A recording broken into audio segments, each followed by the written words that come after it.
Hi, welcome to Wise Beyond Bitcoin, your home for the crypto neo news, education, and opportunities. My name is Ryan. My name is Lucas. And before we jump into our story today, we wanted to talk a little bit about some of our playlists. Lucas? Yeah, we do. We've got a playlist here. So if you're brand new to crypto, you are on time, you are early. We've got playlists to get you started, DeFi tutorials, walkthroughs on how to start your secret crypto journey, Web 3.0 wallet, the basics of sending, receiving, staking, and picking validators. We talk about secret NFTs. We talk about innovation in blockchain. Why we like secret is because it's the premium privacy-centric smart contract platform. And there is a lot of other innovation happening in the world of blockchain and crypto that we like to cover, but we don't just cover the airdrops and opportunities, the DeFi tutorials, what's going on with secret network and privacy. We also talk about what's going on in the market at large, in the economy, and how that affects blockchain, because it's just an emerging technology. And there's creative destruction, there is displacement happening, and there are people in certain jobs that are learning and that are being affected, and laws, regulations are being passed. A lot of things are happening in the Wild West of this new emerging tech, and we like to be at the forefront of that and listening to what's happening at the discussion, sharing our perspectives. So it's not financial advice, it's just entertainment, educational information. We're sharing our perspectives and what's going on in the world, and how you may be able to benefit from the opportunities in the interim. So that being said, we do have some macro stuff. Ready? Yes, that's right. So today we're going to be talking about the macro outlook, looking at some of the big picture items regarding the Fed, central banking, monetary policy, as well as looking at, kind of what to expect in terms of reserve. We're going to talk about the dollars or reserve currency and what that status looks like, and maybe what to expect with financial markets in the near term. So let's hop in on it.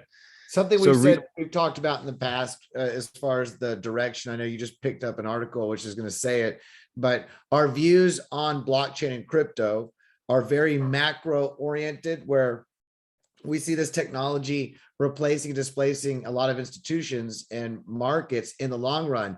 That being said, when you look at the state of the world and the economy and the supply chain and inflation, we have been saying, we'll continue to say for some time, that it looks like we are preparing for fall and winter, not just in crypto, but in the markets worldwide. So that's right. So there's been a bit of a discussion, I guess, going on in policy circles and in the media. Are we going to have a soft landing? Can the Fed, land this plane, contract money, contract credit, raise interest rates, and gently bring inflation to a more manageable level? Is that going to happen? That's the soft landing, or is this going to, or the other side is, did they wait too long to start constricting the supply of money and credit? And are we going to have a recession, right? And I think maybe the jury was out on this question to some degree. I would say probably before the Ukrainian war, but now since that's happened, it seems to be like this shock that hit the market out of nowhere. And I feel like more and more we're starting to price in that a recession is the most likely outcome, right? And it's not just the Ukrainian situation. It's also, there's been a lot of criticism of the Fed in that they've waited too long to pull the punch bowl out to remove the stimulus that they had, to get their foot off the gas, to see how many metaphors I can come up with for that. But yeah, that's the criticism, that they waited too long. And so we have Larry Summers. He's an ex U.S. Treasury Secretary. So he's, definitely a well-respected economist. He's one of the main economists of our age. That's, in terms of his expertise, he's seen as very intelligent and on his, very well researched and a thoughtful person. And his takeaway is that recession is the most likely outcome, and that the Fed's going to have to continue, probably double down on its efforts to subdue inflation. And I think, like you said, that's been a largely our narrative too. I mean, we weren't quite so sure that a bear market or crypto winter was coming. We were kind of wondering, we're looking at trying to sift through all the different signals, whether it's inflation and then looking at, one of the bright spots I saw was that, okay, we had a shutdown in the pandemic happened. There was a shutdown for a while, but now that's over with. And so we got production happening again and the economy is starting to grow again. And so it seemed like we might be able to escape, some sort of crisis scenario. And then now with the war, it feels like whatever bright spots we were looking at, that's not the case. And that because of various reasons, we'll touch on some of the more dealing with trade and globalization as we go on. But just to kind of put a simplistic narrative on this, it looks like the recession is probably the most likely outcome. And there's one part in here that I thought that stuck out at me, and a quote. Here it is, right here. If you look at history, there's never been a moment when inflation was above 4% and unemployment was below 5% when we did not have a recession within the next 2 years. So the idea is that the history suggests that this is, that we're going to probably see a recession. And then you start adding in the rest of the, unique situation with the COVID and with the war. And it's, all in all, that seems to be the main consensus, right? True that past performance is not indicative of present outcome. Right. We're looking at, in many ways, a much more were in when those measurements were taken in past markets. Like you mentioned before we started shooting this video, but the pandemic that has caused issues in the supply chain that are still going on today. Right now, there's been in certain countries, people are being on lockdown, continues to happen in many places where manufacturing and supply chains are stopping there. We are having other supply chain issues, which we'll get into later with energy costs and prices. Right. But you look at Ukraine, and one thing that we're going to do a whole video on, because it deserves a whole video, but one big pink elephant in the stampede of all these pink elephants in the room is the commercial real estate sector and what's going on with that, because and how the pandemic has impacted those markets, right?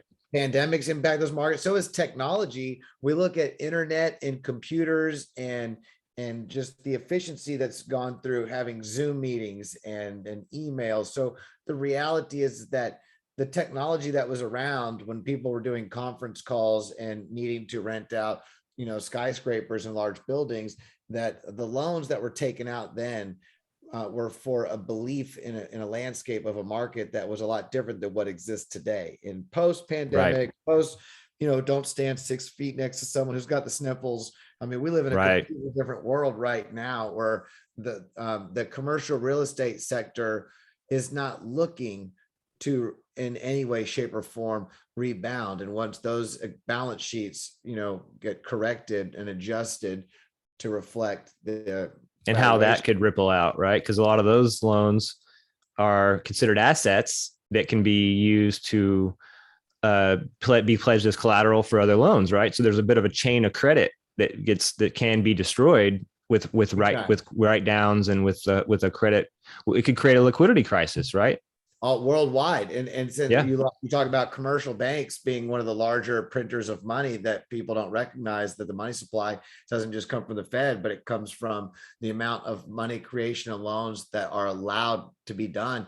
That's why people don't recognize the biggest Ponzi scheme or most highly leveraged, fragile system is the legal tender system. So it's funny when you hear people come out and talk about regulating and stable coins, right? Or stable coins or crypto, when it's even if the leverage were to suck out of the DeFi markets, they're limited in what they can leverage from collateral, in the beginning, whereas it's a little bit different. There's no fractional. So we can kind of say that that's a bit of our sort of what we're looking towards is the potential for a recession this year, if not the end of the year, maybe next. And along more to kind of add to that narrative here, we have an article about how we should expect it's reasonable to expect that the next rate hike will be a half a point, and this is coming in May. And this is from the New York Fed president. He is a central banker at the New York Fed, John Williams.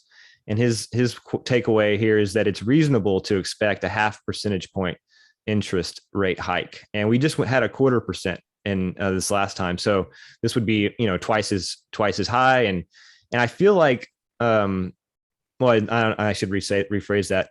The more that you see these higher interest rate hikes, that's going to start spooking markets. That's something that will actually cause markets to go down, right? And when the street gets the impression that interest rates are going to drastically go up, they tend to move into like out of the risky positions and into the less risky, right? The safe havens plays. And you can even talking about it hasn't been that long, a couple of weeks, even talking about 0.5 point rate hikes can cause financial, panic a little bit. So it's just another, and the way to think of it is the worse inflation is, the more these rate hikes, the higher rate hikes you need. And since we just had a recent number come out for this previous month, March, that inflation was 8.5%, I believe. And so it actually gotten worse since the month before. So as long as that headline number keeps going up, the odds or the demand for a higher interest rate hike is going to get stronger, right? Because the worse inflation is, the more you need a monetary response. And so this is just to say that we should probably not be surprised if the next one is a 0.5 point. That's the main takeaway there. And kind of this next article talks about what's going on with consumer spending and in March, and how you see a lot of expenditure on gas, right? So people are spending a lot of money on gasoline, and you're also seeing a drop in other expenditures, right? So because you spend $1 on gas, it's $1 you don't have to spend on something else, right? Right. So the takeaway here is that as expenditures on gas go up, you're seeing constrictions in spending in other areas like Amazon, non-store sales like Amazon, they're falling. And then of course, motor vehicles expenditures are falling, and food is going up because that, food prices are one of the more volatile of the basket. But this is all to say that as we spend more money on food and gas, there's less money for the other kind of expenditures that in retail sales, and those are the things that are the most seasonal, right? That consumer spending can be it's very important that flow of spending can maintain itself, because when businesses and stores see that the sales are slowing and inventories are piling up, that's when they start cutting hours. That's when they stop buying as many, stocking up on inventories, restocking inventories. That's when they reduce their demand for the inputs that other businesses sell. And so you start to get a deflationary contraction happening, where the loss of sales on one part of the economy starts to trickle all the way down, and you get a piling up of inventories across the economy in general. And then you get layoffs. And so what we're discussing is the mechanics of a recession. Right. So this is all to say that another article suggesting that there's multiple pathways where you could expect there to be a pullback in the economy. Now, when these things happen, they can take they can take a few years to play out, just like the bull markets do. So it's not like, oh, get ready for a quarter or two of difficult times. I mean, we could be looking at that's true. But I think there's a little bit of symmetry, though, you notice in these things. Like normally bull markets take a long time to really play out. Now, corrections and recessions, they can happen quickly, right? You can see like it took maybe a few years to blow the bubble in the stock market to get it to where it's at now, but you can see that unwind in within a year. And so I feel you, but I feel like the pain might be more pronounced, and that we might be closer to the next easing cycle than we might even imagine. Like I'm already looking forward to, in the next year or two, having the next QE program launched, and what that's going to mean, for Bitcoin and stocks and everything. Right. Sure. But I agree that, don't expect this to be over with by the end of 2022. This is probably going to play out until the next year for sure. Right. But also, I wouldn't be surprised if when things do start correcting, that happens like an avalanche, like like the snowball will pick up speed pretty quickly. Sure. And I would not be surprised to see like flash crashes and that kind of stuff. A But lot of let's leverage unwinding. exactly. So here now, this next article is in the same breath, the same theme as the one on gas.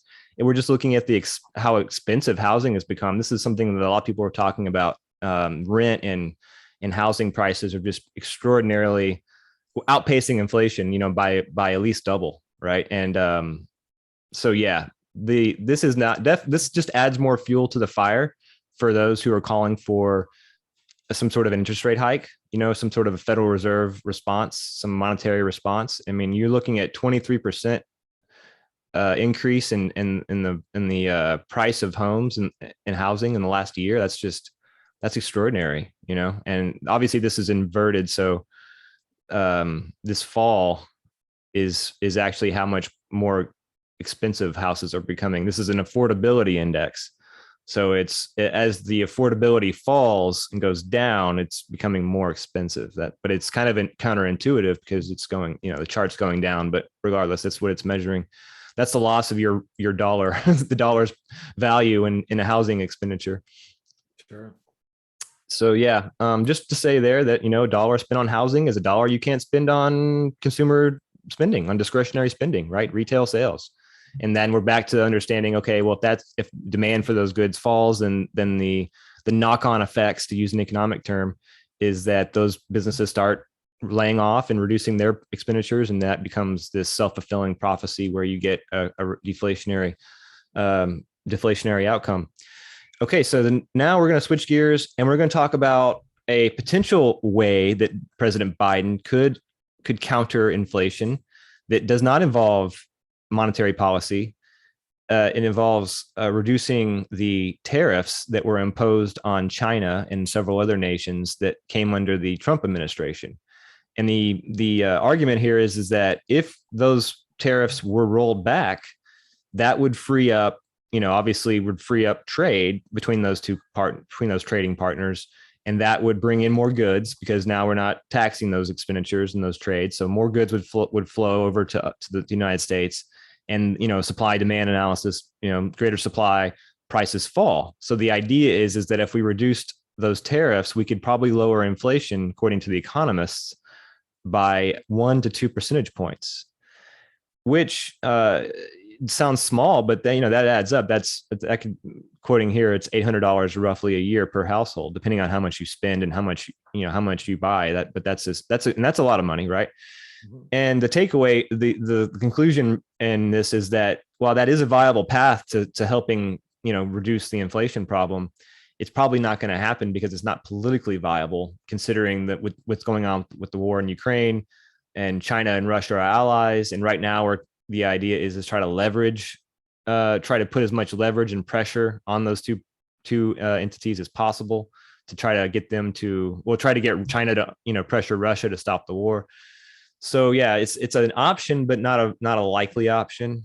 But it's just worth mentioning because it highlights the fact that inflation is not just a monetary phenomenon. It's a monetary phenomenon, but it's also a production supply phenomenon too, right? And you can reduce inflation by restricting the money supply or by increasing the amount of goods and services that are available. Either approach would work to reduce inflation. And but because of politics and because of what's going on in geopolitically, the tariff production option is probably not going to be viable. And so we're going to be putting all of the emphasis on the Federal Reserve and monetary policy to solve this problem. And if you do that, you're going to be, my hunch is that's going to be a recession producing event. Back to the impact that higher rates of interest and how larger rate hikes and how that is read by the market and what that means. I would much rather see the tariff reductions as a bigger part of the strategy. but I also understand the geopolitical concerns. It's complicated. What do you do, right? Sure. Well, and we're not going to go into too much detail in this video, but it's also like you were mentioning the different ways to combat inflation. Inflation is also described in different ways. There's inflation, which is a phenomena of just mere increase in the money supply, which people talk about the inflation of Bitcoin or the inflation of a crypto, Right. or the inflation of the US dollar, depending upon how much money is printed. And then Right. there's inflation as a measure in prices, like the Right. CPI. We look at what is the inflation based upon measuring the prices of goods and services. And that is a function of supply and demand, not just a function of the monetary phenomenon itself. So Right. inflation can be one of those tricky words that has multiple meanings, just like proof of stake for Or stake. staking Yeah. on Yeah. a network, and then staking on a smart contract are two different things, but have Yeah. similar functions. So You're anyway, right, and teasing out the subtle differences between that, can be helpful, because there are times when paragraphs or sentences or statements don't cleanly differentiate between what they're talking about. Are we talking about monetary inflation or price inflation, or like, well, what are you saying here? And it helps to be clear, because there are different usages, like you say. All right, let's go on to the the final. monetary side, Yeah. All right. So back to monetary. So there was a speech by Treasury Secretary Janet Yellen. She used to be the Federal Reserve chairman, but now she's over at the Treasury. The essential point here is that she would like to see the West, Washington, and its allies pressure India and China and other countries that are neutral or on the fence, and to get them to take a clear stance opposing Russia and its invasion and war with Ukraine. And the big thing is that she says that if China doesn't cooperate on this and start pressuring Russia, that the result is going to be this bipolar global financial system where democracies are pitted against autocratic countries, and that there's essentially two worlds that don't overlap, right? So we're used to globalization where Russia and China are intimately embedded or integrated with the rest of the world. There's McDonald's and Coca-Cola and Nike and all these Western companies doing business with in these nations.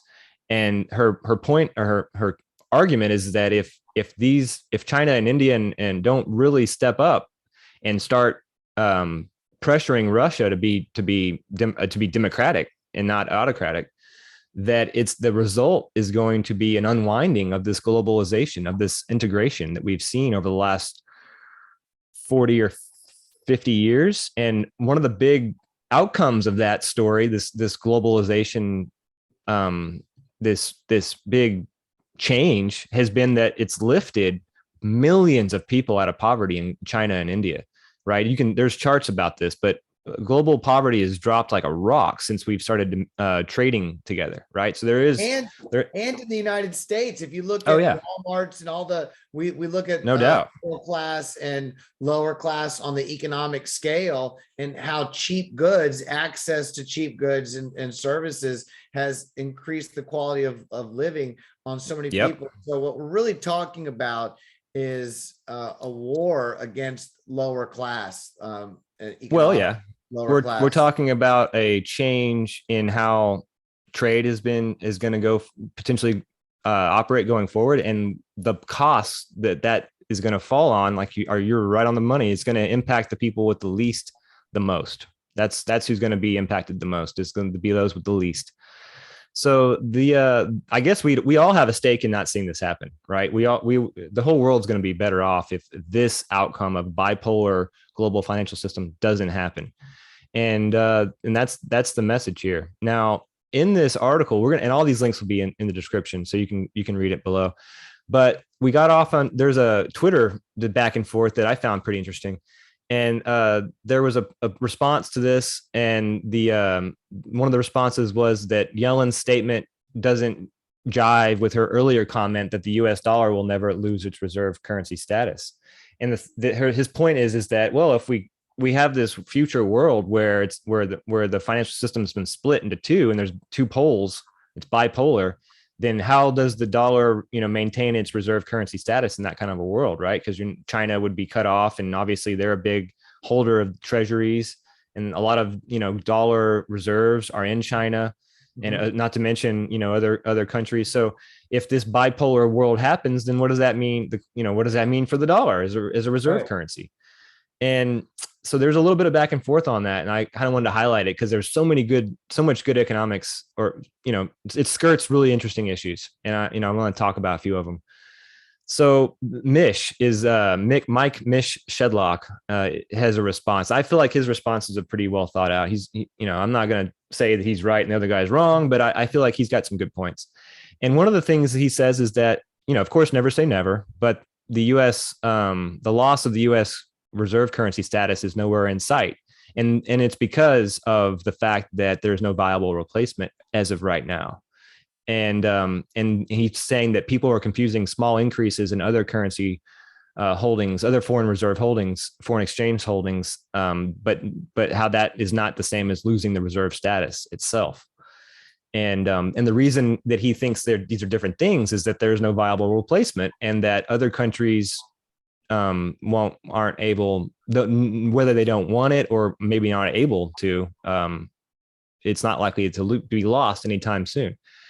And one of the main arguments he has is that reserve currency status can impede export mercantilism. I'm really screwing up with that. I don't need to click this anymore. Right. But yeah, let's talk about export mercantilism, because having a reserve currency can kind of impede export mercantilism. So let's talk about that. Well, mercantilism is a old doctrine which says, or which is based in trying to have a positive trade balance with the rest of the world so that money flows in. So you buy fewer goods from your trading partners than they buy from you, and you get there's a trade surplus. And so at the end of the quarter or whatever, money's flowing to settle that balance, right? You're a creditor. They call this being a creditor nation, right? So you're owed money. But the idea here is that one of the only main ways that you can kind of do that is by, like we said, buying less than you export. Well, one of the things that ensures you can produce or that you can export a lot is to have a weak currency. A strong currency is like a highly valuable currency, or a currency that's stronger than its trading partners. That makes your exports more expensive because other countries have to swap their currency for yours. And in that swap, something's lost because they're getting into a stronger currency, so they have to give up more. And then they make these changes, and now they're buying goods at higher prices because of that stronger currency.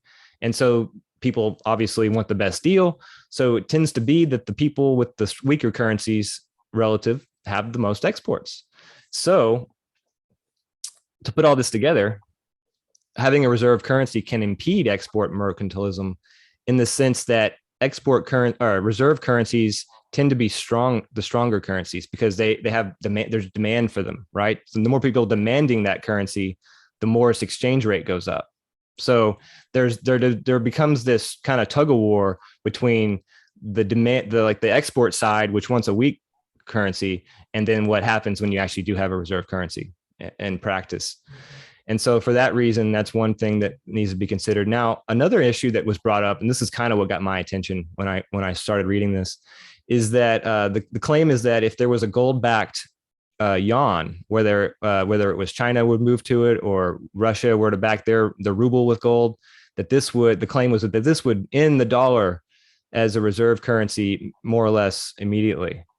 And Mish says that China will not back the yuan with gold, and the response is, well, why not? What would stop them? And the thing here is that we get back to that strong yuan or strong dollar problem. It's that when you're backing your currency with a finite commodity like gold, now you're constrained in how much of that currency you can create without running into you run into redemption problems, right? You cannot, like with the dollar with the Nixon in 1971. They had to end the gold exchange window because they had produced too many dollars and the gold was running out.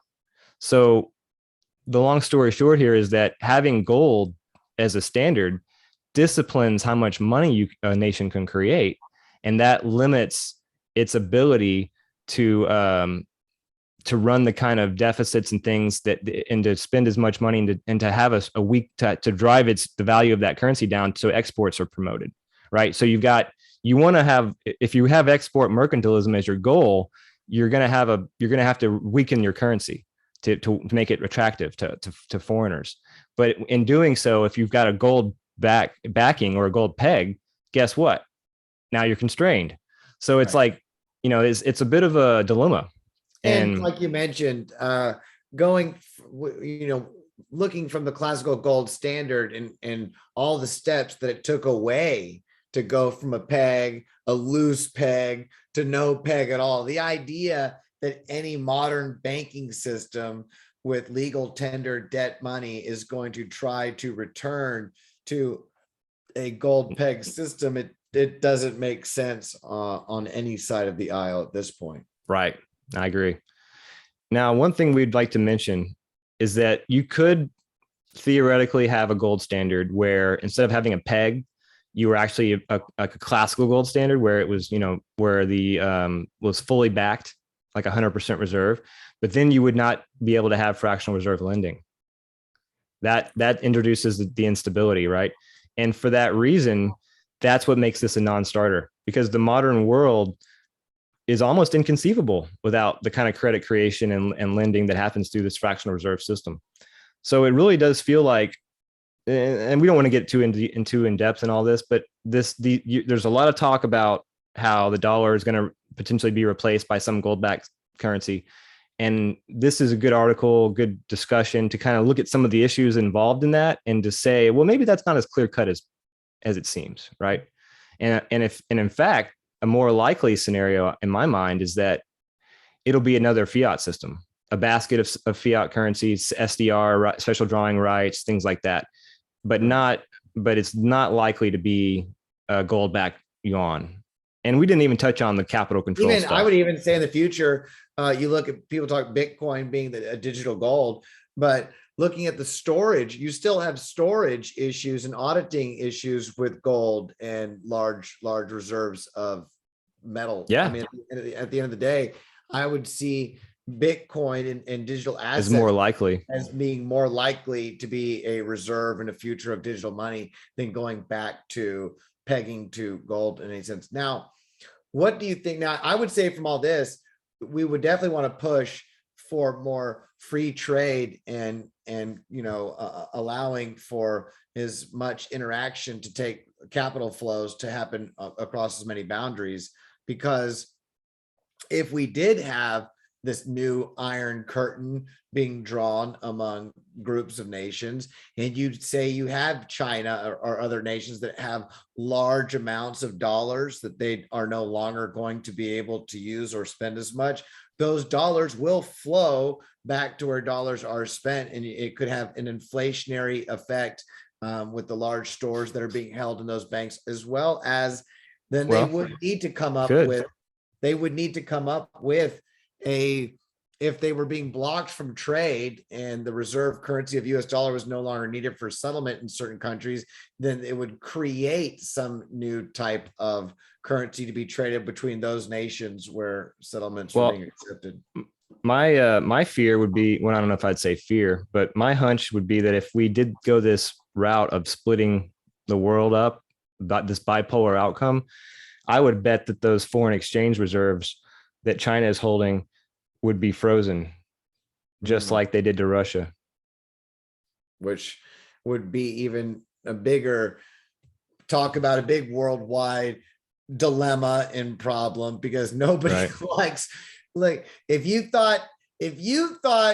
felt bad if your bank account was frozen, imagine how a nation feels. Imagine how a whole nation feels when they come to find out their bank account was frozen. Well, I would say that them fighting words. I mean, some people say it's not a sign of good things come. So let's keep the flows going. Let's not put that into the universe, right? Let's not do that.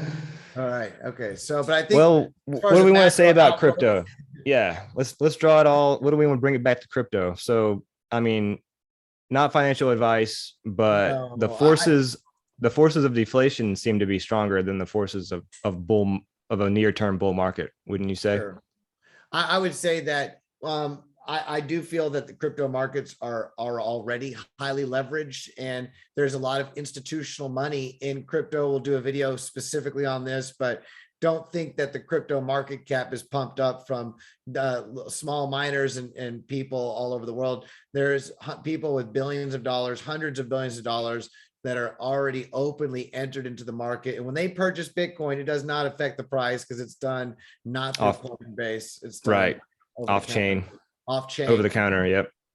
So the reality is that when the market's correct, all the markets are going to correct. And you could see a lot of the DeFi deleveraging on top of institutional money pulling out strategically whenever they want to. So you can, as we're accustomed to seeing 80%, 90% dips in crypto, Right. that's still a thing to be ready for. And it could last a year, 2, 3, be ready Sure. to ride it out.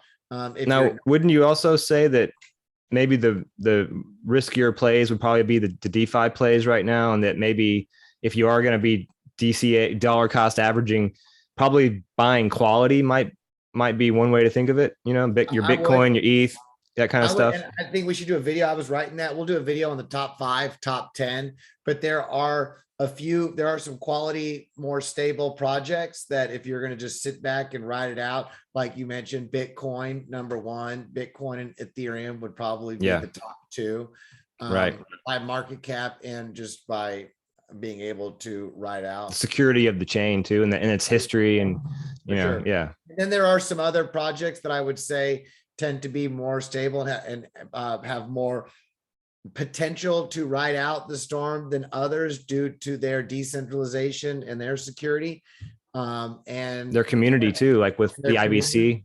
and Yeah. innovation. So we'll do a video on that. But I would also say however low the prices go and whenever the recession, because recession just hits the market, pretty much everyone gets hit. And so it's not a crypto centric thing. However, when the markets return, and what one thing we learned from after 2017 is don't turn your back on the technology sector that's still developing just because the prices may be down. You'll find a lot of projects are still developing, a lot of value Right. still being created. And at the end of the day, why we like to talk about this channel, or this market in the economy at large, when the markets return, what do you think is going to be some of the most exciting Right. technology sectors that people are going to be investing in? I mean, Web 3.0 is taking over, is changing the landscape of communication and the internet and value exchange. So I would say that recession, depression, bull market, at the end of the day, this is a great time. You're early if you're just now learning about Bitcoin and crypto, because there's a lot of development happening and it's still just the very early building blocks of this new technology. That's right.